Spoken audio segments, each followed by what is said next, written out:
दोस्तों, आज 23 जनवरी 2021 और आज का कोर्स है if you always do your best you will be free from regrets. और इसी शब्द के साथ मैं आपको बता देना चाहूँगा कि मेरी बोलने की अभिव्यक्ति पे रोक लगी हुई है। सरकार की मंशा तानाशाही और राजतंत्र लाने की है। किसान अन्नदाता अपनी जगह पे हैं और 3 विधेयक को वापस की बात कर रहे हैं। देखते हैं 26 को ट्रैक्टर रैली दिल्ली पुलिस या प्रशासन करने देती है या नहीं, लेकिन किसान उत्साहित है ट्रैक्टर रैली करने के लिए। और अभी व्यक्ति और घूमने की आज़ादी पर जो ये रोक लगा रहे हैं, ये ठीक ठाक नहीं है।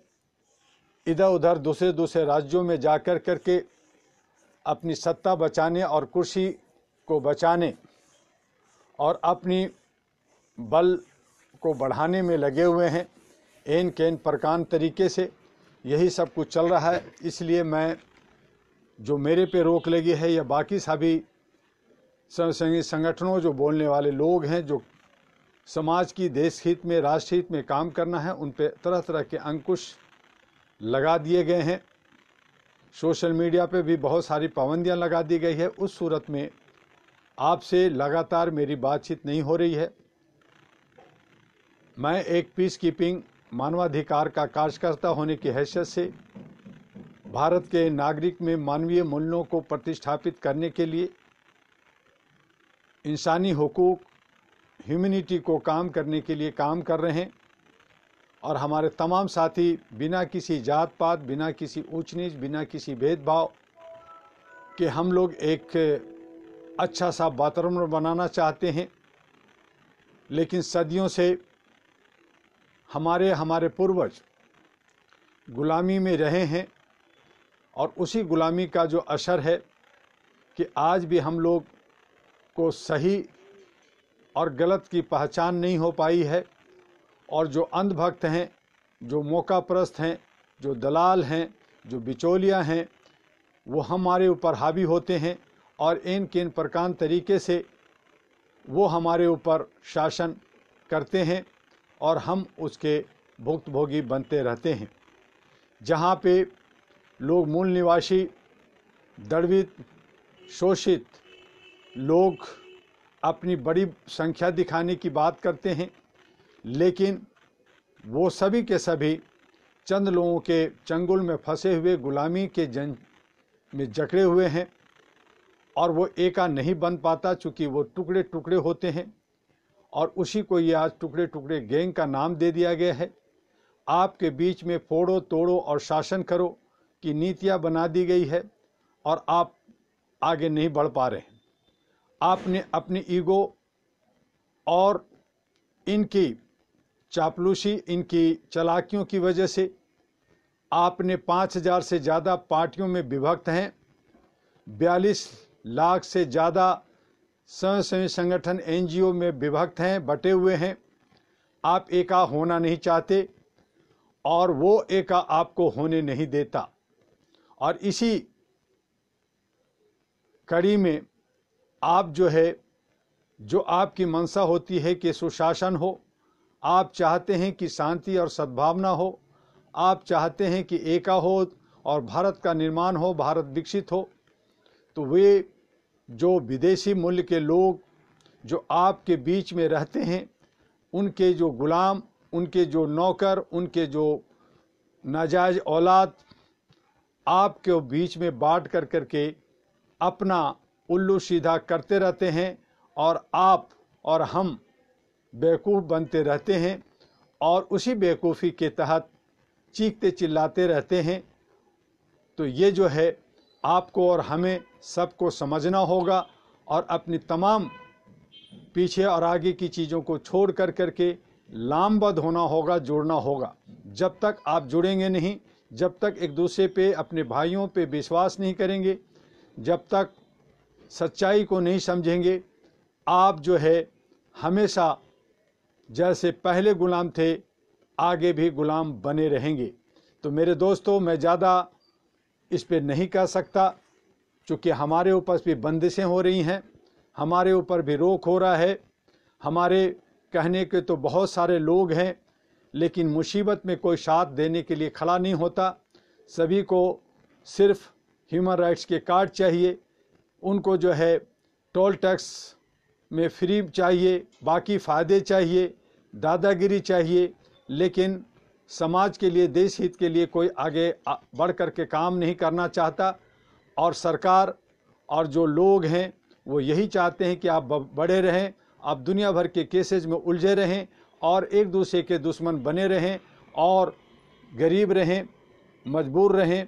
तो ये जो सारी चीज़ें हैं आपको समझना होगा। और अहरा, all India human rights association, आपको लामबद्ध, आपको जोड़ने के लिए हमेशा तत्पर रहा, आपको बात किया, लेकिन कहीं ना कहीं आपने ही अपने गड्ढे खोदे और उसमें गिरने की तैयारी आप खुद करते हैं। और आपको लगता है कि हमने लोगों को बेवकूफ़ बनाया, मैं मज़े कर रहा हूं। तो ये जो है सोच आपको धरातल की ओर ले जाता है। आइए अहरा के साथ मानव चैन बनाइए, ह्यूमन चैन बनाइए और मानवीय मूल्यों को बचाने के लिए, भारत को का निर्माण, भारत को विकास, भारत को सुंदर बनाने के लिए, अपने परिवार, अपने समाज, अपने देश को अव्वल बनाने के लिए एकजुटता के साथ काम करें, बिना किसी भेदभाव का, बिना किसी डिस्क्रिमिनेशन का।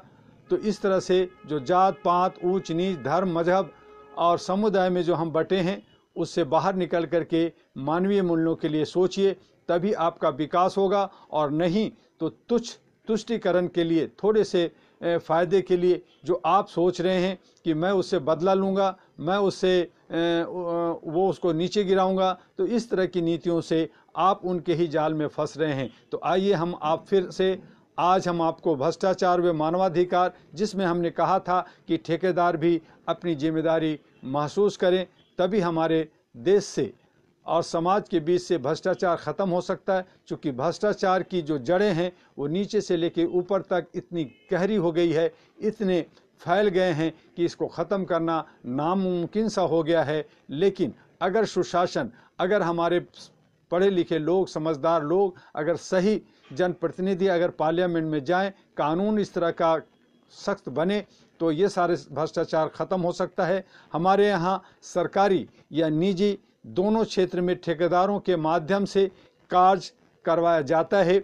सरकारी क्षेत्र के चाहे परिवहन, सार्वजनिक निर्माण, सिंचाई, कृषि नियंत्रण, बागवानी, स्वास्थ्य, बिजली या अन्य कोई भी विभाग हो, ज़्यादातर काम ठेकेदारों द्वारा करवाया जाता है। ठेकेदार छोटे भी होते हैं और बड़े भी। ठेकेदारों का संपर्क विभिन्न अधिकारियों व नेताओं से होता है और कुछ ठेकेदार अपने संबंधों का लाभ उठाकर ठेके को लेने, बिल पास करवाने में लगते हैं। कभी कभी ऐसा भी होता है कि सही काम न होने पर भुगतान रुक जाता है, तब ऐसे ठेकेदार अपने संबंधों का लाभ बिल पास करवाने में लगाते हैं।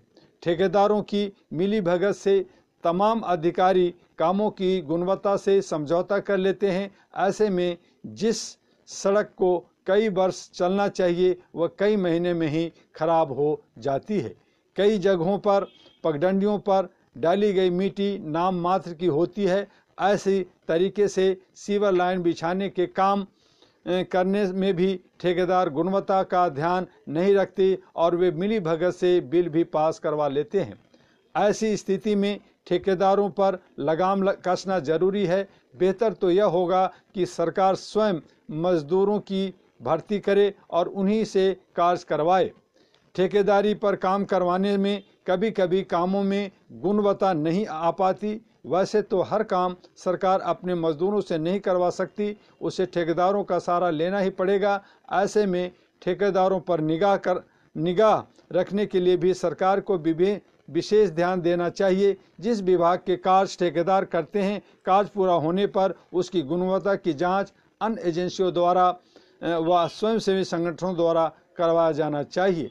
इसके बाद नगर पंचायत, जिला पंचायत या ग्राम पंचायत द्वारा कार्यों को सही मानकर पास कर दिए जाने के बाद ही उसका भुगतान किया जाना चाहिए। ऐसा करने से भ्रष्टाचार पर रोक लगेगी। जहां पर सीमेंट की अधिक मात्रा लगाई जानी चाहिए, वहां पर जो लोग अधिक बालू का प्रयोग करके काम को किसी तरह का पूरा कर लेते हैं, उसके खिलाफ कार्रवाई करने में सहायता मिलेगी। जिन ठेकेदारों के कार्यों को ग्राम पंचायतों, जिला पंचायतों या नगर पंचायतों पास नहीं करती, उनका भुगतान कदापि नहीं किया जाना चाहिए और ऐसे ठेकेदारों को ब्लैक लिस्ट किया जाना चाहिए। कुछ ठेकेदार ऐसे होते हैं जो एक बार ब्लैक लिस्ट होने के बाद अपनी दूसरी फर्म बना लेते हैं, उस फर्म के मालिक भी बदल देते हैं और फिर से काम करने लगते हैं। इस तरह की अनियमितता और कारगुजारियों पर निगाह रखने के लिए स्वयंसेवी संगठनों और पंचायतों का सहारा लिया जाना चाहिए। जो इंजीनियर, जूनियर इंजीनियर, अधिशासी अभियंता या मुख्य अभियंता ठेकेदारों से मिली भगत करके पैसा बनाने में के आरोप में पकड़े जाते हैं, उनके खिलाफ कड़ी से कड़ी कार्रवाई की जानी चाहिए और उस पर आरोप सिद्ध हो जाने के बाद खुलेआम उसकी कारगुजारियों को सबको बताना चाहिए तथा समाज में ऐसे लोग की कारगुजारियों सामने आने के बाद इनका बहिष्कार भी किया जाना चाहिए। ऐसे लोग जहां देश के लिए घातक होते हैं, वही समाज के नाम पर भी कलंक होते हैं। निजी लाभ के लिए सड़क, पुल, नहर, अस्पताल, विद्यालय या किसी अन्य सरकारी विभाग की इमारतों व अन्य आवश्यक चीज़ों को घटिया सामग्री से बनाकर देश के प्रति घोर अपराध करते हैं। ऐसे लोग मानवता के भी दुश्मन होते हैं। उनके खिलाफ किसी भी तरह की कार्रवाई करने से नहीं हिचकना चाहिए। ये लोग मानवाधिकारों का घोर उल्लंघन करते हैं। इन्हें मानवाधिकारों के उल्लंघन का भी दोषी माना जाना चाहिए। और इसी तरह से अन्य विभाग, जिसमें पुलिस विभाग है, उनके भी जो मानवाधिकता है उनको भी ख़त्म होनी चाहिए। आज हम देख रहे हैं कि अन्नदाता आंदोलन कर रहे हैं, उसे तोड़ने के लिए तरह तरह के हथकंडे अपनाए जा रहे हैं और उनके समस्याओं का समाधान के लिए हमारे जनप्रतिनिधि बगले झाँक रहे हैं। और सरकार जहां जनप्रतिनिधि के लिए, जनता के लिए, देश के लिए हित में काम करना चाहिए, वो जो है सरकार चंद जो ठेकेदार कहें या कॉरपोरेट हाउस कहें या कुछ बड़े बिजनेसमैन, व्यापारी कहें, उनके फ़ायदे के लिए उनके तरीके से उनके बातों को सुन करके काम करते हैं। इससे हमारा पूरा भारत के जो नागरिक हैं वो त्रस्त होते हैं, त्राही त्राही करते हैं और कहीं न कहीं भारत का बहुत बड़ा नुकसान होता है। उसमें जीडीपी नीचे जाता है, उनका विकास रुकता है और हमारे समाज के अंदर बहुत सारी बुराइयां पनपती है। तो उन तमाम चीज़ों के लिए सरकार को सुशासन लाने के लिए ढंग से काम करना चाहिए। जनता के बीच में जनता से राय मशवरा लेकर के उनके हक के लिए अगर काम किया जाए तो बेहतर होगा। और जो लोग ये समझते हैं कि मैं आजीवन नहीं बल्कि कई 100, 200, 200, 500 साल तक शासन करेंगे, तो ये जो भूल करते हैं, ये भूल अब उनके लिए भारी पड़ेगा। चूँकि ये शरीर तो नश्वर है ही, साथ में जनता इतनी जागरूक हो गई है कि वो अब किसी को ज़्यादा, जिस तरह से पहले 100 साल, 50 साल या 200 साल शासन किया, अब वो कोई ऐसा शासन नहीं कर सकता। 5 साल के अंदर ही जनता को पूरी तरह से समझ में आ जाती है कि कौन राजा, कौन जो हमारे जो है लिए हितकर है और कौन हमारे लिए अहितकर है। और उस तरह के सोच करके आवाज़ उठाती है और उन्हें बाहर होना होता है। और ऐसी सूरत में जो है, जो सरकार में है, उनके लिए ठीक नहीं होता। और जो कॉरपोरेट हाउस सरकारी तंत्र को मदद करके आगे बढ़ते हैं, आज मीडिया, इलेक्ट्रॉनिक मीडिया आगे बढ़ रही है, उनकी भी बुरी हालत होगी। आज जो आप देख रहे हैं कई चैनल्स जो सरकार से मिलकर करके देशद्रोह का काम कर रहे हैं, उनके भी चेहरे धीरे धीरे खुल रहे हैं और उन्हें जो है देशद्रोही का उस पर मुकदमा होना चाहिए, उनको फांसी होनी चाहिए, लेकिन उनको जो है सह मिलता है। तो इस तरह का शासन ठीक नहीं है, इस पे जो है गौर होना चाहिए। जिस तरह से आप एक गरीब, एक मजमून, एक छोटे से जो है टमाटर चोर, आलू चोर को आप पकड़ करके जेल में डाल देते हैं, उनकी जमानत नहीं होती है, उसका जमानत लेने देने वाला कोई नहीं होता, तो उस तरह से आप उसको जो है उत्पीड़ित और शोषित करते हैं। लेकिन बड़े लोग जो है जमानत ले लेते हैं, फिर वो जो है जितने भी उनके गवाह होते हैं उनको खरीद लेते हैं, उनको प्रलोभन दिया जाता है। जेल से ही बहुत सारे ये सारे कांड होते रहते हैं, बाहर भी होते रहते हैं। तो इस तरह से हमारी जो है कानून व्यवस्था चरमराती है, हमारे विश्वास टूटता है और जनता जो है त्राही त्राही करता है। तो जनता के लिए ये देश है, जनता के लिए समाज होता है, और जनता के बीच में जो हमारे काम करने वाले हैं वो ईमानदारी के साथ अपनी कर्तव्य निष्ठा को, अपनी जो है दायित्व को निभाएं। और जब वो दायित्व को निभाएंगे तो स्वाभाविक है कि जिन लोगों ने, जैसे हमारे जैसे लोग, हमारे जैसे जो लोग पीछे हैं, जो मानवाधिकार की बात करते हैं, वो अपने अधिकारों की मांग नहीं करेंगे, क्योंकि आपने ड्यूटी पूरा किया और हमारे अधिकार मिल गए, हम ऐसा मानते हैं। इसी तरह से हमारे जो मौलिक अधिकार हैं, हमारे जो संवैधानिक अधिकार हैं, हमारा जो जन्मसिद्ध अधिकार है, हमारा जो यूनिवर्सल डिक्लेरेशन जो यूनाइटेड नेशन द्वारा 1 to 30 आर्टिकल्स बनाए गए हैं, अगर उसकी पूर्ति होती है तो फिर कहीं भी विश्व के अंदर, भारत के नहीं बल्कि विश्व के अंदर, कोई भी किसी भी तरह का मानवाधिकार के या दूसरी संस्थाओं की जरूरत नहीं पड़ेगी, किसी तरह का थाने की जरूरत नहीं पड़ेगा। और मैं समझता हूं कि न्याय जो आज बहुत सारे कोर्ट की ज़रूरत है ख़त्म हो जाएगा। इक्के दुक्के जहाँ कहीं भी जो मानसिकता रूप से वो गलत करते हैं समाज के लिए, उनके लिए कोई एक संस्था रह सकती है। लेकिन इस तरह की जो आज बहुत ज़रूरत है, जहाँ 5 करोड़ केसेस पेंडिंग है, एक एक केस 10 साल 15 साल चलता है, उनका जो है कोई निपटारा नहीं होता, उसमें जो है कई लोग जो है उसमें पीस जाते हैं। तो उन तमाम चीज़ों से बचने के लिए हमें जो है एक सुशासन, एक अच्छी सोच और एकता का मिशन लेकर के हमें चलना होगा। हमें अपने मानवीय मूल्यों को बचाने के लिए, इंसानियत को बचाने के लिए, और जो गलत तत्व के लोग हैं, जो लोग ये समझते हैं कि मैं शॉर्टकट कर करके मैं बहुत खुश हूँ, बहुत पैसा कमा लिया है, या बहुत मैं मज़े में रहूँगा, तो वो भूल कर रहे हैं। उनको भी हार्ट अटैक आएगा, उनको भी कैंसर होगा, उनको भी प्रकृति की मार पड़ेगी, और ऐसी मार पड़ेगी कि मरने वक्त वो जो है पश्चाताप भी नहीं कर पाएगा। और उनसे आपको हमको बद्दुआओं से बचनी है, और हम खुशी खुशी शांति से अपने भाई, अपने दोस्तों, अपने सब तमाम साथियों के साथ रह सकें। इन्हीं शब्दों के साथ हम आपसे आज विदा लेंगे। कल संडे है और मंडे से मेरा महाराष्ट्र का टूर है, इसलिए मंडे, ट्यूसडे, वेडनेसडे 28 तारीख तक हम आपसे फेसबुक पर नहीं आ पाएंगे। लेकिन बहुत सारी चीज़ें जो फ़ोटो वीडियो जो होंगे हम आपको देंगे, भेजेंगे, और आप जो है आगे उसको शेयर करें, सब्सक्राइब करें और उसको फॉरवर्ड करें, और अपने तरीके से अहरा और एनपी को प्रमोट करें, आगे बढ़ाएं, ताकि ज़्यादा से ज़्यादा लोग आपके साथ जुड़ सकें। आप अपने विजन और मिशन को बताते रहें। लोगों को मानना ना मानना उनकी बात है, वो अपने तरीके से सोचते हैं, लेकिन हमारा काम है कि हम अपनी शांति का जो मिशन है, जो हमारी जो मानव चैन बनाने की जो मिशन है, उसे हम आगे बढ़ाते रहें। और आप तमाम भारत के, पृथ्वी के ऊपर जो बसे हुए वासी हैं, उन तमाम लोगों में एक सहिष्णुता, एक शांति प्रिय, एक पीस कीपिंग का, एकता का, भाईचारे का मिशन लेकर के हम लोग जब तक काम कर सकते हैं करते रहेंगे। अपने साथियों को भी इसी से आप उत्प्रेरित करते रहिए, उसे बढ़ाते रहिए। आज बस इतना ही। आपका डॉक्टर एमी दुआ। जय हिंद, जय भारत। फिर मिलेंगे। नमस्कार।